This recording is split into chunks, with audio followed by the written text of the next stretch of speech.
मुख्यमंत्री योगी आदित्यनाथ एयरपोर्ट में पहुंच रहे हैं।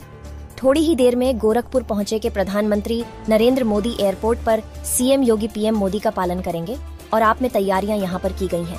प्रधानमंत्री नरेंद्र मोदी के दौरे को देखते हुए गोरखपुर में जगह जगह पर बड़े बड़े पोस्टर और बैनर प्रधानमंत्री नरेंद्र मोदी के लगे हैं। नवाब जो सांस्कृतिक कार्यक्रम है और का आयोजन हो रहा है और एक का पुतला अद्भुत रंगोली यहाँ पर बनाई गई है। स्वागत आप लिखा गया है और वंदे भारत के डिजाइन पर रंगोली को रखा गया है। दो तस्वीर जहां सबसे पहले आप देखेंगे रंगोली बनाई गई है। राम गोपाल हमारे संवाददाता हमारे साथ जुड़ गए हैं। राम गोपाल, बस थोड़ी ही देर में प्रधानमंत्री नरेंद्र मोदी एयरपोर्ट पहुंच जाएंगे। स्वागत के लिए मुख्यमंत्री योगी आदित्यनाथ पहुंचे हुए हैं। किस तरह की हलचल है वहां? मुख्यमंत्री योगी आदित्यनाथ गोरखपुर एयरपोर्ट पहुंचकर और राज्यपाल रिपोर्ट में मौजूद गोरे लोग जो प्रधानमंत्री का स्वागत करेंगे।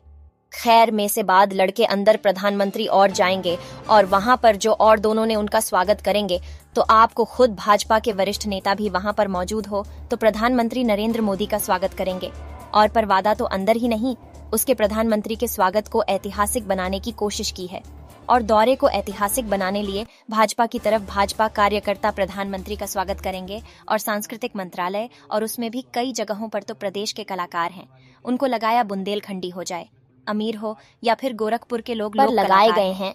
और से कहा जो गोकुल प्रधानमंत्री के आने को लेकर बीजेपी कोई कोर कसर नहीं रखना चाहती है और आप मुख्यमंत्री को हवाई अड्डे पहुंच गए हैं। प्रधानमंत्री किसी भी वक्त वहां पर पहुंच सकते हैं। उनके स्वागत के लिए और तैयारियां भी की गई हैं से लेकर आगे भी आपसे जानकारी लेते रहेंगे। फिलहाल बहुत और सुख आपका भाषा चुनने के लिए पूर्वांचल को साधने की कोशिश की जा रही है और सबसे पहले इस लिहाज से गोरखपुर अहम पड़ाव में भी व्यापार पहुंच गए हैं। गीता प्रेस के शताब्दी समारोह में हिस्सा लेंगे। पीएम नरेंद्र मोदी गोरखपुर पहुंचे हुए गीता प्रेस के कार्यक्रम में जाएंगे। शताब्दी वर्ष के समापन समारोह में हिस्सा लेंगे। उसकी तस्वीर इस वक्त आपके सामने। गोरखपुर ही तस्वीर है। प्रधानमंत्री नरेंद्र मोदी अब कुछ ही सालों में यहाँ पर पहुंचे होंगे। वंदे भारत को भी हरी मुख्यमंत्री योगी आदित्यनाथ एयरपोर्ट में पहुंच रहे हैं। थोड़ी ही देर में गोरखपुर पहुंचे के प्रधानमंत्री नरेंद्र मोदी एयरपोर्ट पर सीएम योगी पीएम मोदी का पालन करेंगे और आप में तैयारियां यहां पर की गई हैं। प्रधानमंत्री नरेंद्र मोदी के दौरे को देखते हुए गोरखपुर में जगह जगह पर बड़े बड़े पोस्टर और बैनर प्रधानमंत्री नरेंद्र मोदी के लगे हैं। नवाब जो सांस्कृतिक कार्यक्रम है और का आयोजन हो रहा है और एक का पुतला अद्भुत रंगोली यहाँ पर बनाई गई है। स्वागत आप लिखा गया है और वंदे भारत के डिजाइन पर रंगोली को रखा गया है। दो तस्वीर जहां सबसे पहले आप देखेंगे रंगोली बनाई गई है। राम गोपाल हमारे संवाददाता हमारे साथ जुड़ गए हैं। राम गोपाल, बस थोड़ी ही देर में प्रधानमंत्री नरेंद्र मोदी एयरपोर्ट पहुंच जाएंगे। स्वागत के लिए मुख्यमंत्री योगी आदित्यनाथ पहुंचे हुए हैं पर लगाए गए हैं और से कहा जो गोकुल प्रधानमंत्री के आने को लेकर बीजेपी कोई कोर कसर नहीं रखना चाहती है और आप मुख्यमंत्री को हवाई अड्डे पहुंच गए हैं। प्रधानमंत्री किसी भी वक्त वहां पर पहुंच सकते हैं। उनके स्वागत के लिए और तैयारियां भी की गई हैं से लेकर आगे भी आपसे जानकारी लेते रहेंगे। फिलहाल बहुत और सुख आपका भाषा चुनने के लिए पूर्वांचल को साधने की कोशिश की जा रही है और सबसे पहले इस लिहाज से गोरखपुर अहम पड़ाव में भी व्यापार पहुंच गए हैं। गीता प्रेस के शताब्दी समारोह में हिस्सा लेंगे। पीएम नरेंद्र मोदी गोरखपुर पहुंचे हुए गीता प्रेस के कार्यक्रम में जाएंगे। शताब्दी वर्ष के समापन समारोह में हिस्सा लेंगे। उसकी तस्वीर इस वक्त आपके सामने। गोरखपुर ही तस्वीर है। प्रधानमंत्री नरेंद्र मोदी अब कुछ ही सालों में यहाँ पर पहुंचे होंगे। वंदे भारत को भी हरी झंडी दिखाएंगे। मुख्यमंत्री श्रीमान योगी आदित्यनाथ जी गीता प्रेस के श्री केशवराम अग्रवाल जी, श्री विष्णु प्रसाद जी, सांसद भाई रवि किशन जी, अन्य महानुभाव, देवी और सज्जनों, सावन का पवित्र मास, इंद्रदेव का आशीर्वाद, शिवावतार गुरु गोरखनाथ की तपोस्थली और अनेक संतों की कर्मस्थली ये गीता प्रेस गोरखपुर। जब संतों का आशीर्वाद फलीभूत होता है तब इस तरह के सुखद अवसर का लाभ मिलता है। इस बार का मेरा गोरखपुर का दौरा विकास भी विरासत भी इस नीति का एक अद्भुत उदाहरण है। मुझे अभी चित्रमय शिव पुराण और नेपाली भाषा में शिव पुराण के विमोचन का सौभाग्य मिला है। गीता प्रेस के इस कार्यक्रम के बाद मैं गोरखपुर रेलवे स्टेशन जाऊंगा। आज से ही गोरखपुर रेलवे स्टेशन के आधुनिकीकरण का काम भी शुरू होने जा रहा है।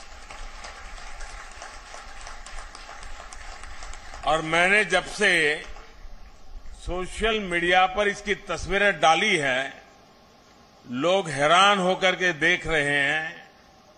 लोगों ने कभी सोचा ही नहीं था कि रेलवे स्टेशनों का भी इस तरह कायाकल्प हो सकता है। और उसी कार्यक्रम में मैं गोरखपुर से लखनऊ के लिए वंदे भारत ट्रेन को हरी झंडी दिखाऊंगा और उसी समय जोधपुर से अहमदाबाद के बीच चलने वाली वंदे भारत एक्सप्रेस को भी रवाना किया जाएगा। वंदे भारत ट्रेन ने देश के मध्यम वर्ग को सुविधाओं और सहूलियतों के लिए एक नई उड़ान दी है। एक समय था जब नेता लोग चिट्ठियां लिखा करते थे कि हमारे क्षेत्र में इस ट्रेन का एक जरा हॉल्ट बना लें, उस ट्रेन का हॉल्ट बना लें। आज देश के कोने कोने से नेता मुझे चिट्ठियां लिखकर कहते हैं कि हमारे क्षेत्र से भी वंदे भारत चलाइए। ये वंदे भारत का एक क्रेज है। इन सारे आयोजनों के लिए मैं गोरखपुर के लोगों को, देश के लोगों को बहुत बहुत बधाई देता हूं। साथियों, गीता प्रेस विश्व का ऐसा इकलौता प्रिंटिंग प्रेस है जो सिर्फ एक संस्था नहीं है, बल्कि एक जीवंत आस्था है। गीता प्रेस का कार्यालय करोड़ों करोड़ लोगों के लिए किसी भी मंदिर से जरा भी कम नहीं है। इसके नाम में भी गीता है और इसके काम में भी गीता है। और जहां गीता है वहां साक्षात कृष्ण है, और जहां कृष्ण है वहां करुणा भी है, कर्म भी है, वहां ज्ञान का बोध भी है और विज्ञान का शोध भी है। क्योंकि गीता का वाक्य है वासुदेवः सर्वम, वासुदेवः सर्वम। सब कुछ वासुदेवमय है, सब कुछ वासुदेव से ही है, सब कुछ वासुदेव में ही है। भाई और बहनों, 1923 में गीता प्रेस के रूप में यहां जो आध्यात्मिक ज्योति प्रज्वलित हुई, आज उसका प्रकाश पूरी मानवता का मार्गदर्शन कर रहा है। हमारा सौभाग्य है कि हम सभी इस मानवीय मिशन की शताब्दी के साक्षी बन रहे हैं। इस ऐतिहासिक अवसर पर ही हमारी सरकार ने गीता प्रेस को गांधी शांति पुरस्कार भी दिया है। गांधी जी का गीता प्रेस से भावनात्मक जुड़ाव था। एक समय में गांधी जी कल्याण पत्रिका के माध्यम से गीता प्रेस के लिए लिखा करते थे, और मुझे बताया गया कि गांधी जी ने सुझाव दिया था कि कल्याण पत्रिका में विज्ञापन न छापे जाएं। कल्याण पत्रिका आज भी गांधी जी के उस सुझाव का 100% अनुसरण कर रही है। मुझे खुशी है कि आज ये पुरस्कार गीता प्रेस को मिला है। ये देश की ओर से गीता प्रेस का सम्मान है, इसके योगदान का सम्मान है और इसकी 100 वर्षों की विरासत का सम्मान है। इन 100 वर्षों में गीता प्रेस द्वारा करोड़ों करोड़ों किताबें प्रकाशित हो चुकी है। आंकड़ा कभी कोई 70 बताता है, कोई 80 बताता है, कोई 90 करोड़ बताता है। ये संख्या किसी को भी हैरान कर सकती है। और ये पुस्तकें लागत से भी कम मूल्य पर बिकती है, घर घर पहुंचाई जाती है। आप कल्पना कर सकते हैं इस विद्या प्रवाह ने कितने ही लोगों को आध्यात्मिक बौद्धिक तृप्ति दी होगी, समाज के लिए कितने ही समर्पित नागरिकों का निर्माण किया होगा। मैं उन विभूतियों का अभिनंदन करता हूं जो इस यज्ञ में निष्काम भाव से बिना किसी प्रचार के अपना सहयोग देते रहे हैं। मैं इस अवसर पर सेठ जी श्री जयदयाल गोयनका जी और भाई जी श्री हनुमान प्रसाद पोद्दार जैसी विभूतियों के प्रति अपनी श्रद्धांजलि भी अर्पित करता हूं। साथियों, गीता प्रेस जैसी संस्था सिर्फ धर्म और कर्म से नहीं जुड़ी है, बल्कि इसका एक राष्ट्रीय चरित्र भी है। गीता प्रेस भारत को जोड़ती है, भारत की एकजुटता को सशक्त करती है। देश भर में इसकी 20 शाखाएं हैं। देश के हर कोने में रेलवे स्टेशनों पर हमें गीता प्रेस का स्टॉल देखने को मिलता है। 15 अलग अलग भाषाओं में यहां से करीब 1600 प्रकाशन होते हैं। गीता प्रेस अलग अलग भाषाओं में भारत के मूल चिंतन को जन जन तक पहुंचाती है। गीता प्रेस एक तरह से एक भारत श्रेष्ठ भारत की भावना को प्रतिनिधित्व देती है। साथियों, गीता प्रेस ने अपने 100 वर्षों की यात्रा एक ऐसे समय में पूरी की है जब देश अपनी आजादी के 75 वर्ष मना रहा है। इस तरह के योग केवल संयोग नहीं होते। 1947 के पहले भारत ने निरंतर अपने पुनर्जागरण के लिए अलग अलग क्षेत्रों में प्रयास किए। अलग अलग संस्थाओं ने भारत की आत्मा को जगाने के लिए आकार लिया। इसी का परिणाम था कि 1947 आते आते भारत मन और मानस से गुलामी की बेड़ियों को तोड़ने के लिए पूरी तरह तैयार हो गया। गीता प्रेस की स्थापना भी इसका एक बहुत बड़ा आधार बनी। 100 साल पहले का ऐसा समय जब सदियों की गुलामी ने भारत की चेतना को धूमिल कर दिया था। आप भी जानते हैं कि इससे भी सैकड़ों साल पहले विदेशी आक्रांताओं ने हमारे पुस्तकालयों को जलाया था। अंग्रेजों के दौर में गुरुकुल और गुरु परंपरा लगभग नष्ट कर दिए गए थे। ऐसे में स्वाभाविक था कि ज्ञान और विरासत लुप्त होने की कगार पर थे। हमारे पूज्य ग्रंथ गायब होने लगे थे। जो प्रिंटिंग प्रेस भारत में थे वो महंगी कीमत के कारण सामान्य मानवी की पहुंच से दूर थे।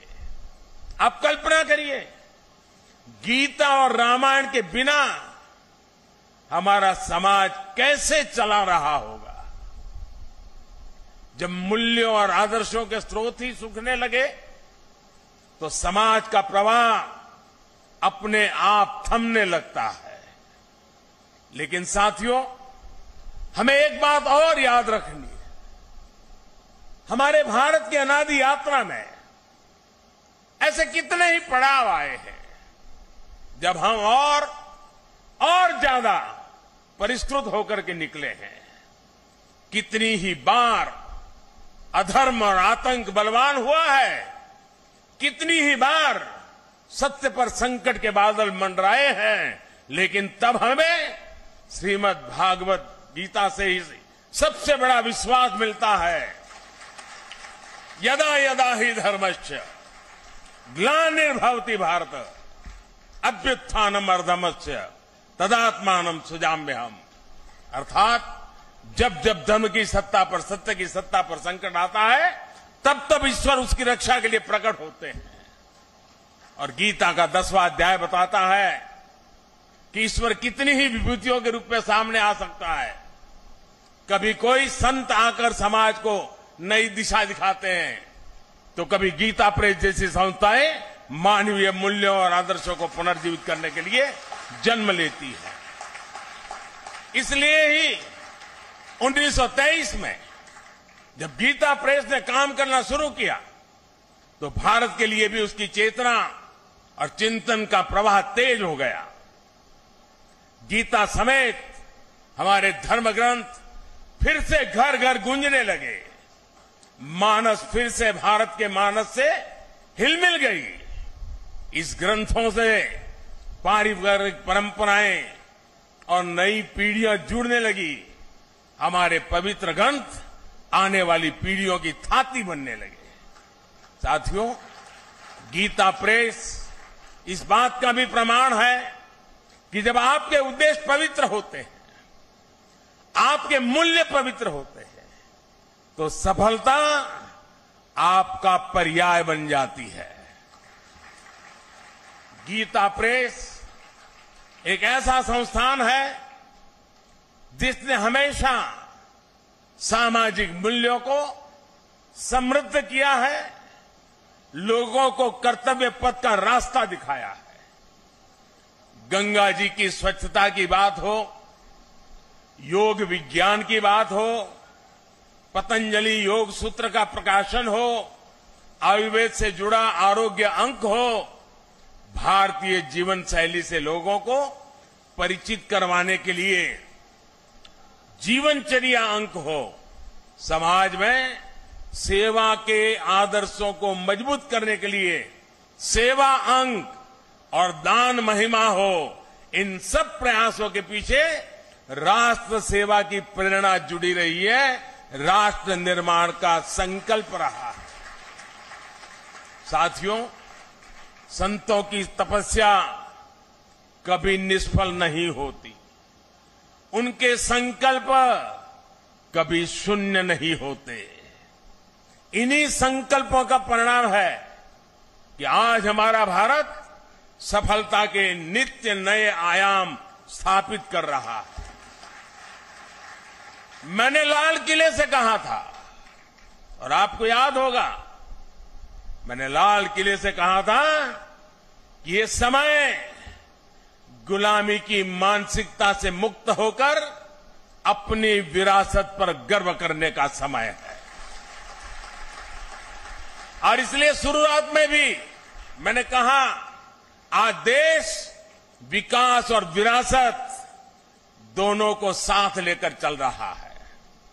आज एक और भारत डिजिटल टेक्नोलॉजी में नए रिकॉर्ड बना रहा है, तो साथ ही सदियों बाद काशी में विश्वनाथ धाम का दिव्य स्वरूप भी देश के सामने प्रकट हुआ है।